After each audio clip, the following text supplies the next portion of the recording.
Hello friends, welcome back to my YouTube channel study career point. I hope you all are doing well. Start करते हैं। देखिए हमारे आज के question paper से, जिसमें हम हिंदी पेपर 2 के लिए कवर कर रहे हैं। ये जो आपका क्वेश्चन पेपर है, ये आपका सीटेट के जो आपके ऑनलाइन एग्जाम हुए थे उनका क्वेश्चन पेपर लिया गया है, जो आपका 20 जनवरी का क्वेश्चन पेपर है। स्टार्ट करते हैं। देखिए हमारे फर्स्ट क्वेश्चन के साथ। तो देखिए, किसी भी देश की युवा आबादी से क्या तात्पर्य है। तो देखिए, जो युवा आबादी है उससे क्या तात्पर्य है। तो देखिए, अगर युवा आबादी अधिक हो तो उससे आर्थिक विकास तेज करने में मदद मिलती है। भारत में बुजुर्गों के मुकाबले काम करने लायक लोगों की संख्या अधिक है। क्या है? बुजुर्गों के मुकाबले है जो काम करने वाले लोगों की संख्या क्या है? अधिक है। तो देखिए यहाँ पर क्या चीज़ बोली जा रही है। यहाँ देखिए, किसी भी देश की युवा आबादी से क्या तात्पर्य है कि काम करने योग्य व्यक्तियों की संख्या क्या होगी, आपकी काम करने योग्य व्यक्तियों की संख्या। चलते हैं देखिए नेक्स्ट पर। देखिए नेक्स्ट है, किसी भी देश में युवा जनसंख्या अधिक है तो देखिए, अगर किसी भी देश में जनसंख्या अधिक है तो देखिए यहाँ पर क्या होगा, आर्थिक विकास दर को तेज करने में मदद मिलती है। तो देखिए यहाँ पर क्या हो जाएगा, आर्थिक उन्नति तेज गति से होती है। ठीक है, तो यहाँ पर ऑप्शन नंबर 3 जो हो जाएगा वो आपका बिल्कुल सही हो जाएगा। चलते हैं देखिए नेक्स्ट पर। देखिए नेक्स्ट है यहाँ पर, भारत अभी युवा देश है, इसका क्या अर्थ है। तो देखिए, भारत अभी युवा देश है, इसका मतलब क्या है। तो देखिए यहाँ पर क्या है, क्योंकि देखिए यहाँ पर युवा आबादी अधिक है। क्या है यहाँ पर, युवा आबादी जो है वो क्या है, अधिक है। ठीक है, तो यहाँ पर देखिए क्या हो जाएगा, तो ये युवा देश क्यों कहा गया है, क्योंकि यहाँ पर नौजवानों की संख्या जो है वो क्या है, वो अधिक है। ठीक है, तो यहाँ पर नौजवानों की संख्या क्या है, अधिक है। चलते हैं देखिए नेक्स्ट पर। देखिए नेक्स्ट है, गद्यांश के अनुसार किस सन में भारत की लगभग 64 जनसंख्या काम करने लायक थी। तो देखिए 64% जनसंख्या 2021 में भारत की करीब 64% जनसंख्या जो है वो काम काज के लायक थी। तो देखिए यहाँ पर कौन सा आपका सही हो जाएगा। तो देखिए कब थी, तो वो थी 1921 में। कब थी, 1921 में। तो देखिए यहाँ पर आपका 1921 ऑप्शन नंबर 1 जो हो जाएगा वो क्या हो जाएगा, आपका यहाँ पर बिल्कुल सही हो जाएगा। चलते हैं देखिए नेक्स्ट पर। देखिए नेक्स्ट है, गद्यांश के अनुसार जनसांख्यिकी लाभांश का लाभ उठाने के लिए भारत को क्या करना होगा। तो देखिए, लाभांश उठाने के लिए भारत को क्या करना होगा। तो देखिए यहाँ पर लिखा हुआ है कि हमें युवाओं के लिए रोजगार के अधिक मौके बनाने होंगे। तो देखिए कैसे, तो देखिए यहाँ पर क्या करना पड़ेगा हमें। देखिए, काम करने लायक आबादी का बड़ा हिस्सा बेरोजगार है, तो इसका मतलब है कि डेमोग्राफिक डिविडेंड का फ़ायदा नहीं उठाया जा सकता। भारत के साथ यही हो रहा है, इसलिए हमें युवाओं के लिए रोजगार के अधिक मौके बनाने होंगे। तो देखिए अधिक मौके कम बनेंगे जब क्या होगा, यहाँ पर देखिए भारत में बुजुर्गों के मुकाबले काम करने लायक लोगों की संख्या क्या है, अधिक है। इसी वजह से क्या हो रहा है, तो देखिए यहाँ पर क्या हो जाएगा आपका कि देखिए, अगर हमें जनसांख्यिकी लाभांश का लाभ उठाना है तो भारत को क्या करना होगा, रोजगार के अधिक अवसर जुटाने होंगे। क्या करना पड़ेगा, रोजगार के अधिक अवसर जो है वो जुटाने होंगे। चलते हैं देखिए नेक्स्ट पर। देखिए नेक्स्ट है, भारत में बुजुर्गों के मुकाबले काम करने लायक लोगों की संख्या अधिक है, से क्या आशय है। तो देखिए यहाँ पर लिखा हुआ है, देखिए यहाँ पर लिखा हुआ है बुजुर्गों के मुकाबले काम करने लायक लोगों की संख्या अधिक है। क्यों, क्योंकि यहाँ की क्या है, युवा आबादी जो है वो क्या है, अधिक है। युवा आबादी क्या है, अधिक है। तो इसका मतलब क्या है कि जो नौजवानों की संख्या है, वृद्धों की तुलना में नौजवानों की संख्या क्या है, अधिक है। तो देखिए यहाँ पर ऑप्शन नंबर 2 जो हो जाएगा वो आपका बिल्कुल सही हो जाएगा। चलते देखिए नेक्स्ट पर। देखिए नेक्स्ट है, गद्यांश के अनुसार महिलाओं को शिक्षित करने से, देखिए महिलाओं को शिक्षित करने से क्या होगा, यह काम महिलाओं को शिक्षा में सुधार लाकर उन्हें सशक्त कर किया जा सकता है।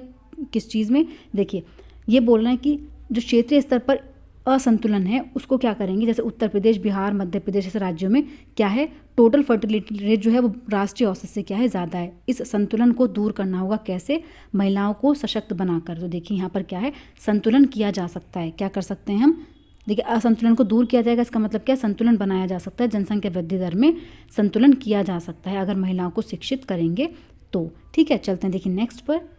देखिए नेक्स्ट क्वेश्चन है यहाँ पर, क्षेत्रीय में मूल शब्द और प्रत्यय क्या है। देखिए जो क्षेत्रीय शब्द है उसमें मूल प्रत्यय और जो आपका उपसर्ग है वो क्या है। तो देखिए यहाँ पर कौन सा पॉइंट है जो आपका सही हो जाएगा, तो देखिए वो है आपका क्षेत्र प्लस ई है। क्या हो जाएगा आपका, क्षेत्र प्लस ई है। तो देखिए यहाँ पर ऑप्शन नंबर 3 जो है वो आपका बिल्कुल सही है। चलते हैं देखिए नेक्स्ट पर। देखिए नेक्स्ट है, समूह से भिन्न बताइए। देखिए चीन, भारत, दक्षिण कोरिया और भारतीय। तो देखिए यहाँ पर क्या है आपका, कौन सा है जो आपका डिफरेंट है।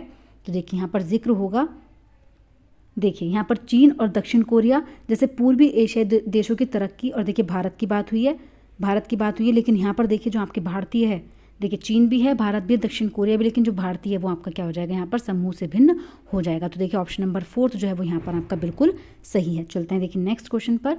देखिए नेक्स्ट आपका क्या है यहाँ पर काव्यांश है। देखिए कविता का मुख्य स्वर है, तो देखिए यहाँ पर कविता का जो मुख्य स्वर है वो क्या है, तो देखिए यहाँ पर क्या लिखा हुआ है, यह न स्वतत्व का त्याग दान तो जीवन का झरना है, रखना उसको रोग मृत्यु के पहले ही मरना है, किस पर करते कृपा वृक्ष यदि अपना फल देते हैं, गिनने से उसको संभाल क्यों रोक नहीं लेते हैं, ऋतु के बाद फलों का रुकना डालों का सड़ना, मोह दिखाना दे वस्तु पर आत्मघात करना, देते तरु इसलिए कि रेशे में ना कीट समाए, रहे डालियां स्वस्थ और फिर नए नए फल आए। तो देखिए यहाँ पर जो कविता का मुख्य स्वर है वो क्या है, तो वो है दान का महत्व। क्या है, दान का महत्व, क्योंकि देखिए यहाँ पर क्या है कि जो ऋतु आती है तो फलों का रुकना, देखिए फलों की बात की गई कि जो वृक्ष हैं वो क्या करते हैं, बिना किसी उसके फल देते हैं लोगों को, ठीक है।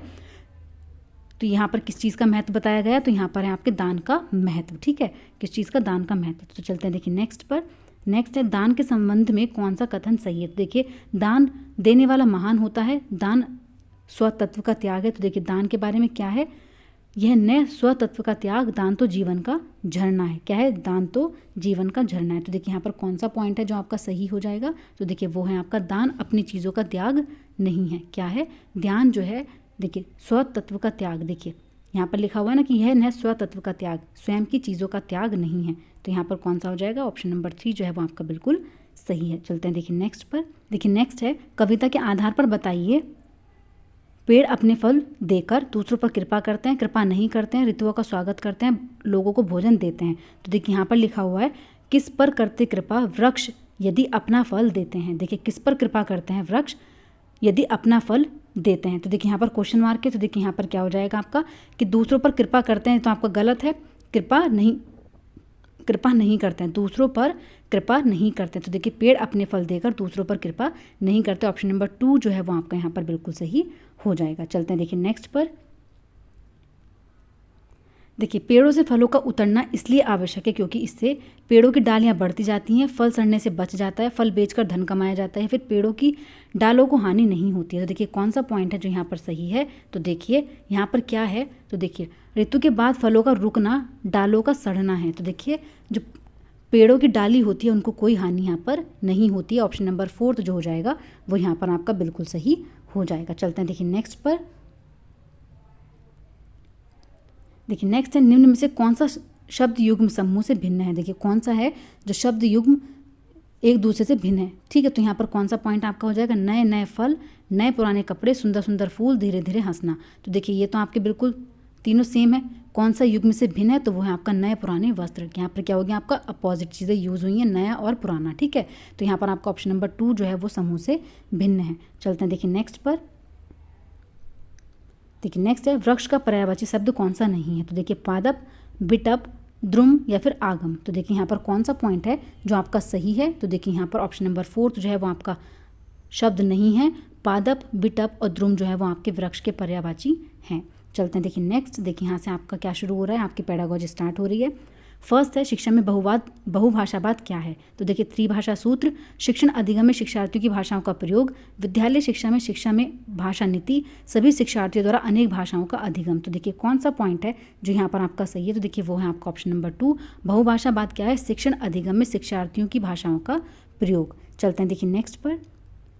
देखिए नेक्स्ट है निम्न में से कौन सा श्रवण के शिक्षण अधिगम के अधोमुखी प्रक्रिया उपागम के रूप में जाना जाता है। तो देखिए कौन सा है, अर्थ को डिकोड कर पाने की भाषिक विशेषताओं से कहीं आगे जाने की प्रक्रिया, ऐसी प्रक्रिया जिसमें एक रेखीय तरीका व पूर्ण ज्ञान का इस्तेमाल दोनों ही शामिल हैं, संदर्भ और संकेतों के पूर्व ज्ञान का प्रयोग करते हुए मौलिक अर्थ सृजित करने की प्रक्रिया, उन ध्वनियों को डिकोड करने की प्रक्रिया जो किसी के द्वारा सबसे छोटी अर्थपूर्ण इकाई से जटिल वस्तुओं विषय वस्तुओं के माध्यम से सुनी जाती है। तो देखिए कौन सा पॉइंट है जो यहाँ पर आपका सही होगा, तो देखिए यहाँ पर कौन सा है, तो वो है आपका ऑप्शन नंबर 4, उन ध्वनियों को डिकोड करने की प्रक्रिया जो कि किसी के द्वारा सबसे छोटी अर्थपूर्ण इकाई से जटिल विषय वस्तुओं के माध्यम से सुनी जाती है, ठीक है। तो यहाँ पर ऑप्शन नंबर 4 जो है वो आपका बिल्कुल सही है। चलते हैं देखिए नेक्स्ट पर।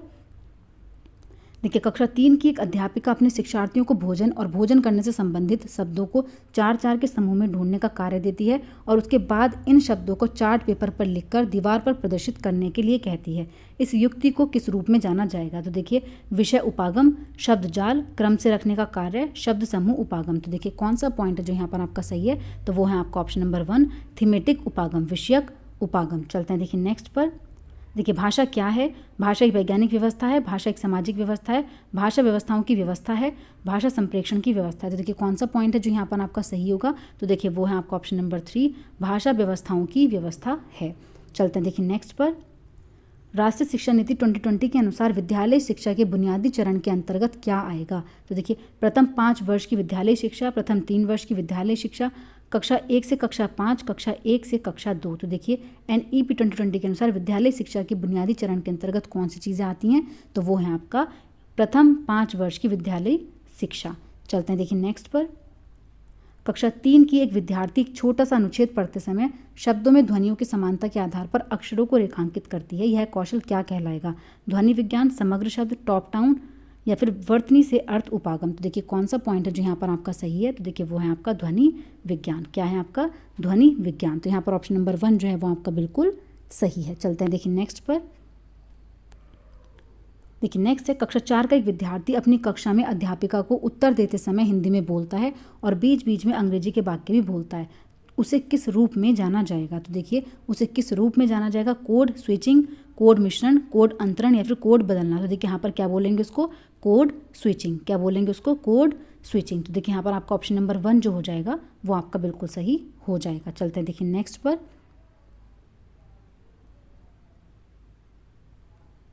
देखिए सीखने के प्रतिफलों का उद्देश्य क्या है? उद्देश्यों के लिए भाषा के प्रयोग को सीखना, सर्वप्रथम भाषा के नियम सीखना, कंठस्थीकरण के माध्यम से भाषा सीखना, लेखन के लिए भाषा एक उपकरण के रूप में। तो देखिए कौन सा पॉइंट है जो यहाँ पर आपका सही है? तो वह उद्देश्यों के लिए भाषा के प्रयोग को सीखना। चलते हैं देखिए नेक्स्ट पर। देखिए शिक्षा में भाषा नीति को किस रूप में जाना जाता है? तो देखिए बहुभाषिक शिक्षा, कक्षा में फेल न करने की नीति, मातृभाषा आधारित बहुभाषावाद, त्रिभाषा सूत्र। तो देखिए कौन सा पॉइंट है जो यहाँ पर आपका सही होगा? तो देखिए कौन सा हो जाएगा? तो वो है आपका ऑप्शन नंबर 4, त्रिभाषा सूत्र। चलते हैं देखिए नेक्स्ट पर। संरचनात्मक आकलन से क्या आशय है? तो देखिए बहुविध विधियों के माध्यम से सतत आकलन, पोर्टफोलियो आकलन, अगली कक्षा में उन्नत करने के लिए सत्र अंत लिखित परीक्षा या फिर बहुविकल्पीय प्रश्नों के माध्यम से एक समय में परीक्षा। तो देखिए कौन सा पॉइंट है जो यहाँ पर आपका सही है? तो वो है बहुविध विधियों के माध्यम से सतत आकलन। ठीक है, चलते हैं देखिए नेक्स्ट पर। तुकबंदी और गीत क्या है? तो देखिए भाषा से परिचित करवाने के लिए भाषा निवेश, कंठस्थीकरण के लिए सामग्री, मूल्य सिखाने के लिए सामग्री, शब्द भंडार के लिए सामग्री। तो देखिए कौन सा पॉइंट है जो यहाँ पर आपका सही है? तो देखिए भाषा से परिचित करवाने के लिए भाषा निवेश। चलते हैं देखिए नेक्स्ट पर। कक्षा 1 की अध्यापिका अपने शिक्षार्थियों को कहती है कि उनका जो भी मन कर रहा है वो दीवार पर आड़ी तिरछी रेखाएं बनाएं, चित्रकारी करें या लिखें। यह बात किस बात के लिए प्रोत्साहन दे रही है? आरंभिक साक्षरता के विकास के लिए, मज़े और हास्य के लिए, लेखन कौशल विकास के लिए, वर्णमाला के अक्षरों के लेखन की शुरुआत के लिए। तो देखिए कौन सा पॉइंट है जो यहाँ पर आपका सही हो जाएगा? तो देखिए वो है आपका ऑप्शन नंबर 1, आरंभिक साक्षरता के विकास के लिए। चलते हैं देखिए नेक्स्ट पर। देखिए निम्न में से कौन सा भारत सरकार का कार्यक्रम है जिसका उद्देश्य विद्यालय विद्यार्थियों में भारतीय भाषाओं और संस्कृति को समुन्नत करना है? तो देखिए कौन सा है? एक भारत श्रेष्ठ भारत, भाषा संगम, बहुभाषिक शिक्षा या फिर भाषा भारत। तो देखिए कौन सा पॉइंट है जो आपका सही है? तो वो है आपका ऑप्शन नंबर 2, भाषा संगम। चलते हैं देखिए नेक्स्ट पर। कक्षा 5 की अध्यापिका विद्यार्थियों को 5-5 के समूह में बांटती है और 6 वाक्यों का एक अनुच्छेद पढ़ती है। शिक्षार्थियों को 2 बार इस अनुच्छेद को सुनना है और अनुच्छेद का अपनी तरह से मिलकर पुनर्लेखन करना है। जैसा सुना बिल्कुल वैसा नहीं बल्कि मिलते जुलते अर्थ में। इस गतिविधि को किस रूप में जाना जाएगा? श्रवण गतिविधि, वाक्यों का सूत्रलेख, अनुच्छेद सूत्रलेख या फिर लेखन गतिविधि। देखिए कौन सा पॉइंट यहाँ पर हो जाएगा? तो देखिए वो है आपका अनुच्छेद सूत्रलेख। क्या हो जाएगा आपका? अनुच्छेद सूत्रलेख। तो देखिए यहाँ पर आपका ऑप्शन नंबर 3 जो है वो आपका बिल्कुल सही है। चलते हैं देखिए नेक्स्ट और लास्ट है आपका। शिक्षा के समग्र प्रदर्शन और उपलब्धि को दर्शाने के लिए शिक्षार्थी की सभी अधिगम गतिविधियों और प्रस्तुतियों का अभिलेख क्या कहलाएगा? सतत आकलन, पोर्टफोलियो आकलन, योगात्मक आकलन या फिर अधिगम का आकलन। तो देखिए कौन सा पॉइंट है जो यहाँ पर आपका सही है? तो देखिए वो है आपका पोर्टफोलियो आकलन। ऑप्शन नंबर 2 जो है वो आपका बिल्कुल सही है। तो देखिए आज का सेशन आपका यहीं पर कंप्लीट होता है। अगर आपको मेरी क्लास अच्छी लगी हो तो प्लीज़ मेरे चैनल को लाइक करें, सब्सक्राइब करें और शेयर करें। ऐसे ही और वीडियोज़ के लिए मेरे चैनल पर बने रहिए। Thank you.